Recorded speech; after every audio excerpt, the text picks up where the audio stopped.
Alamin po natin ang magiging lagay ng panahon mula kay ABS-CBN resident meteorologist Ariel Rojas. Ariel, nasaan na ang minomonitor na low pressure area? Bernadette, nakapasok na sa Philippine Area of Responsibility ang low pressure area sa silangan ng ating bansa ngayon po yung Miyerkules ng hapon.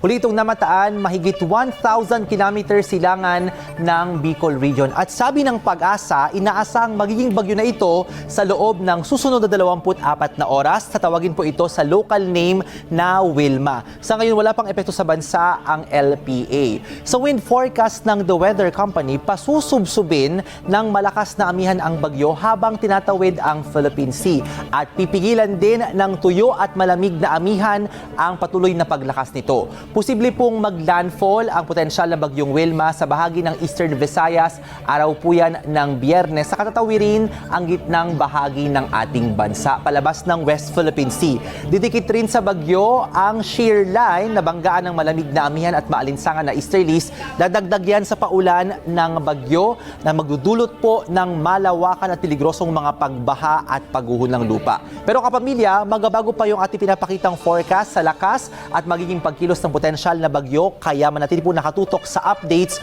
ukol dito.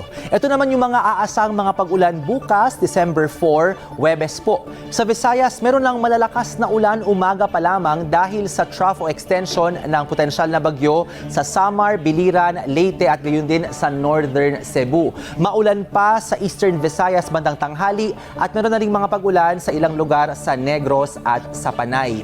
Sa hapon, maulan pa sa malaking bahagi ng Negros Occidental at pagsapit ng gabi, meron ding malalakas na ulan sa ilang lugar ng Eastern Samar at maging sa probinsya ng Siquijor. Sa Luzon naman po, meron ding malakas na ulan sa umaga dyan sa Albay at maging sa Northern Mindoro, pero yung light to moderate rain sa dala ng amihan, halos buong araw po yung mararamdaman sa Cordillera, Cagayan Valley, Aurora, Quezon at maging sa may Camarines provinces. Sa Palawan naman, tanghali hanggang hapon maulan sa halos buong probinsya pero pagsapit ng gabi mababa na ang tsansa ng mga pag-ulan. Sa Mindanao, meron din pong kalat-kalat na ulan sa umaga sa may Zamboanga Peninsula at mula tanghali may malakas na ulan dito naman sa may Dinagat Islands at sa may Surigao del Norte at mas maulan po sa Zamboanga bandang hapon. Meron ding malalakas na ulan sa ilang lugar sa may Lanao del Sur, Maguindanao del Norte at maging sa Siargao. Malakas din po ang boost na ulan pagsapit ng gabi sa Cotabato Province, maging sa may Northern Caraga at sa may Misamis Oriental at Camiguin. Tayo naman sa Metro Manila, buong araw mababa ang tsansa ng ulan kaya aasahan pong maghapong mainit ang panahon.